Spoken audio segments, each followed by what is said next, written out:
G ಕನ್ನಡದಲ್ಲಿ ಬರಲಿದೆ Kantara chapter 1 ಸಿಹಿ ಸುದ್ದಿ ಅಂತ ಹೇಳ್ಬೋದು. ಎಲ್ಲರಿಗೂ ಗಿರ್ಮಿ ಕನ್ನಡ TV ಯೂಟ್ಯೂಬ್ ಚಾನಲ್ಗೆ ಸುಸ್ವಾಗತ ಅಂತ ಹೇಳ್ತಾ ಬಿಟ್ಟು ಶುರು ಮಾಡೋಕ್ಕಿಂತ ಮೊದಲು ಯಾರೆಲ್ಲ ನಮ್ಮ ಯೂಟ್ಯೂಬ್ ಚಾನಲ್ ಮೊದಲು ನೋಡ್ತಿದ್ರಿ ಅವರೆಲ್ಲ ಸಬ್ಸ್ಕ್ರೈಬ್ ಮಾಡ್ಕೊಳ್ಳಿ, ಮೊದಲೇ ಪಕ್ಕದಲ್ಲಿರೋ ಬೆಲ್ಲೈಕನ್ ಪ್ರೆಸ್ ಮಾಡಿ.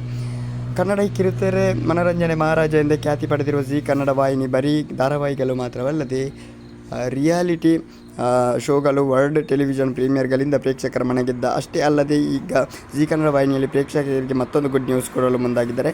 ಬಾಕ್ಸ್ ಆಫೀಸ್ನಲ್ಲಿ ಅತಿ ಹೆಚ್ಚು ಸಕ್ಸಸ್ ಪಡೆದ ಕಾಂತಾರ ಚಾಪ್ಟರ್ 1 ಇದೇ ಜನವರಿ 24ರಂದು ಸಂಜೆ 7 ಗಂಟೆಗೆ ಜಿ ಕನ್ನಡದಲ್ಲಿ ಪ್ರಸಾರ ಕಾಣಲಿದೆ. ಕಾಂತಾರ ಚಾಪ್ಟರ್ 1 ಕಥೆಯ 4ನೇ ಶತಮಾನದ ಕದಂಬ ವಂಶದ ಕಾಲದ ಒಂದು ಇತಿಹಾಸ ಕಥೆಯಾಗಿದ್ದು, ಕಾಂತಾರ ಎಂಬ ಪ್ರದೇಶದ ನಾಯಕ ಬೆರ್ಮೆ ಮತ್ತು ಬಂಗಾರ ರಾಜ ಮನೆತನದ ನಡುವಿನ ಸಂಘರ್ಷವನ್ನು ತೋರಿಸುತ್ತದೆ. ಅದಕ್ಕೋಸ್ಕರ ನೀವು ಟಿವಿಯಲ್ಲಿ ನೋಡಿ, ಯಾರೆಲ್ಲ ಥಿಯೇಟರಲ್ಲಿ ಮಿಸ್ ಮಾಡಿದ್ರಿ ಈಗ ಟಿವಿಯಲ್ಲಿ ಬರಲಿದೆ ಜಿ ಕನ್ನಡದಲ್ಲಿ 24ಕ್ಕೆ ಸಂಜೆ 7 ಗಂಟೆಗೆ. Thank you.